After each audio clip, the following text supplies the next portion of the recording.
Salut tout le monde, bienvenue dans ce 362e jour, c'est bientôt la fin, plus que 3 jours après cette vidéo et j'aurai bouclé ma boucle. On va parler d'action parce que tous les jours il a fallu que je passe à l'action avec ce défi vidéo. C'est parti!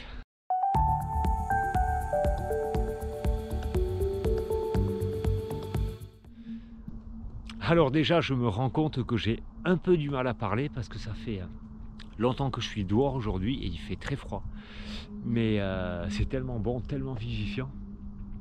Et passage à l'action.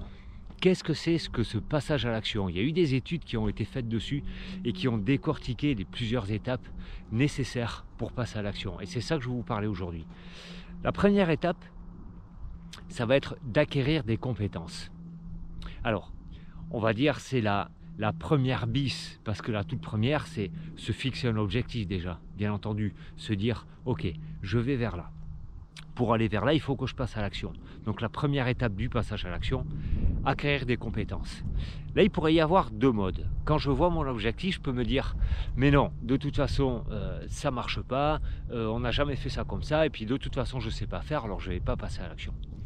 Ou alors, je vais pouvoir me dire, ok, c'est intéressant, j'ai vraiment envie de ça. De quelle façon est-ce que je vais pouvoir acquérir des compétences? De quelle façon est-ce que je vais pouvoir apprendre ce que je dois apprendre pour y arriver?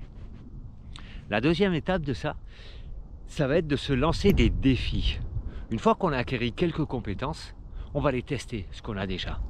Et donc pour tester, je me lance un défi. Ok, j'ai ça comme connaissance, je pourrais déjà mettre ça et ça et ça en place, peut-être.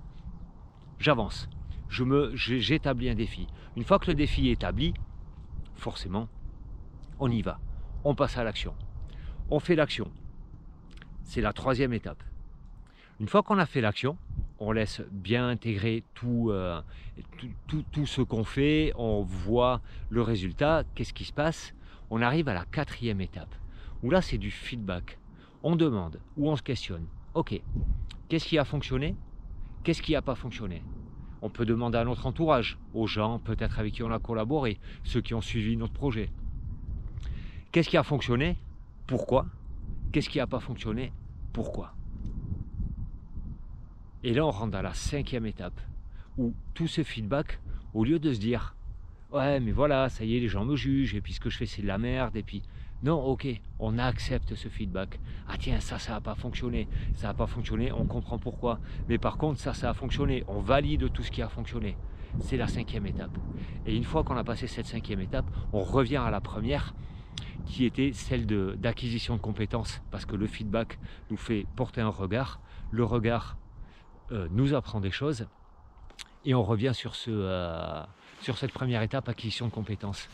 Donc voilà, c'est vraiment hyper important d'avoir une conscience sur ces étapes-là à passer, parce que une fois qu'on la voit, on arrive à décortiquer, quitte même à se l'écrire, à l'intégrer à votre façon.